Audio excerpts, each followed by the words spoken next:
이란을 국빈 방문 중인 박근혜 대통령, 말씀드린 대로 로하니 대통령과 정상회담을 마쳤고요. 잠시 뒤 오늘 밤에는 하메네이 최고 지도자와 면담을 합니다.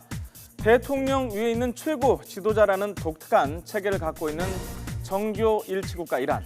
그래서 박 대통령과 하메네이의 만남은 사실상의 정상회담이면서 이번 이란 방문의 최대 하이라이트라 이렇게 볼 수 있겠습니다. 말씀드렸지만 이란은 정교 일치, 그러니까 신정 일치 국가이기 때문에 대통령 위에 최고 지도자가 또 있습니다. 그래서 대외적으로는 대통령이 모든 것을 행사하고 주관하는 것으로 돼 있지만은 아주 중요한 사안에 대한 실질적인 최종 결정은 모두 다 이 최고 지도자가 하고 있다고 보면 되겠습니다. 헌법에도 명기된 최고 지도자는 이슬람 시아파 성직자, 그러니까 종교 지도자입니다. 최고 지도자는 입법, 사법, 행정에 대한 권한은 물론 군 통수권도 갖고 있습니다. 그리고 국민이 선출한 대통령을 인준하는 권한, 그리고 해임하는 권한까지 갖고 있는데요. 한마디로 대통령은 대외적인 대통령이고 실질적인 대통령의 역할은 이 최고 지도자가 하고 있다는 얘기입니다.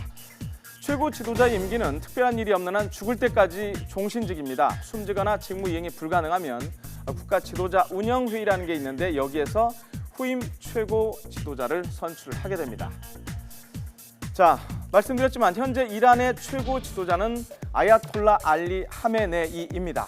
하메네이는 원래 교리를 공부하고 가르치는 이슬람 신학자였는데요.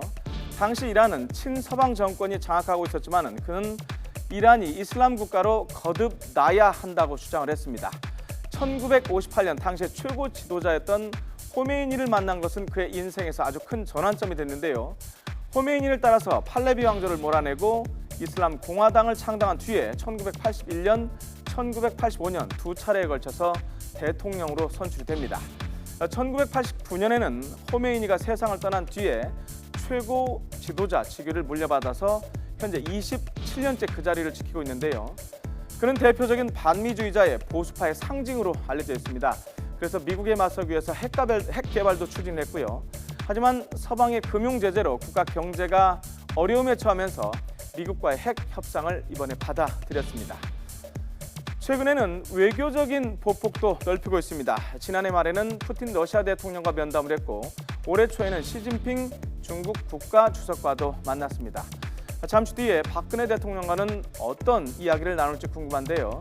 특히 긴장이 고조되고 있는 북한의 핵 미사일 문제에 대해서 그가 오늘 어떤 언급을 내놓을지가 가장 궁금한데요.